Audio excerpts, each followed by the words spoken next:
KSUവിന്റെ Aloysius saver telephone ലൈനിലുണ്ട്. Aloysius, ഇതാണ് സംഭവിച്ചിരിക്കുന്നത്. ഈ വിദ്യാർത്ഥി സംഘങ്ങളുടെയൊക്കെ പഠിപ്പുണക്ക് നമ്മൾ പലപ്പോഴും കാണാറുണ്ട്. എന്തിന്റെ പേരിലായാലും ഈ കൊച്ചു കുട്ടികൾ പഠിക്കുന്ന സ്കൂളിലൊക്കെ പോയി സമരാവേശം കാണിക്കണോ എന്നൊരു ചോദ്യമാണ്. അത് അവർ ആലോചിക്കട്ടെ. ഇതാണോ അലൂഷ്യസ് മര്യാദ ഒരു വിദ്യാർത്ഥി സംഘടന കാണിക്കേണ്ടത്? അന്നമൂട്ടുന്ന കൈകൾ തട്ടിത്തെറിപ്പിക്കുന്ന എന്ത് സമരമാണിത്?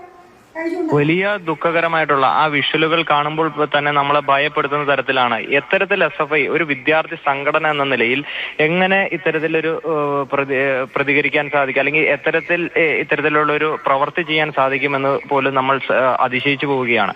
കാരണം പഠിപ്പ് മുടക്കുകളെല്ലാം വിദ്യാർത്ഥി സംഘടനകളെല്ലാം പല വിഷയങ്ങളുമായി ബന്ധപ്പെട്ട് പഠിപ്പ് മുടക്ക് സമരങ്ങളെല്ലാം ചെയ്യുന്നു. അതെല്ലാം സാധാരണഗതിയിൽ നടക്കാറുള്ളതാണ്. എന്നാൽ ആ അമ്മയെ എത്ര പേടിപ്പെടുത്തുന്ന തരത്തിലാണ് ഈ SFIയുടെ പ്രവർത്തക ആക്രമിക്കുന്നു എന്ന് പറയുന്നത് നമുക്കൊരിക്കലും അംഗീകരിക്കാൻ സാധിക്കില്ല. ആ കൊച്ചു കുട്ടികൾ പഠിക്കുന്ന സ്കൂളിൽ നമുക്കറിയാം, ഇപ്പൊ ഉച്ചഭക്ഷണം പോലും പലയിടങ്ങളിൽ വിദ്യാർത്ഥികൾക്ക് കുട്ടികൾക്ക് പോലും ലഭ്യമല്ലാത്ത സാഹചര്യത്തിൽ എത്രയോ പ്രയാസപ്പെട്ടായിരിക്കാം ചിലപ്പോൾ ഒരു പക്ഷേ അതിനു വേണ്ടിയിട്ട് ആ സ്കൂൾ അധികാരികൾ അല്ലെങ്കിൽ അവരെല്ലാം അതിനുവേണ്ടി തയ്യാറെടുപ്പുകൾ നടത്തുന്നത്. അപ്പോൾ ഇത് ഒരിക്കലും അംഗീകരിക്കാൻ പറ്റത്തില്ല. SFIയുടെ ധാർഷ്ട്യം നിറഞ്ഞ ഒരു പ്രവൃത്തിയാണ്.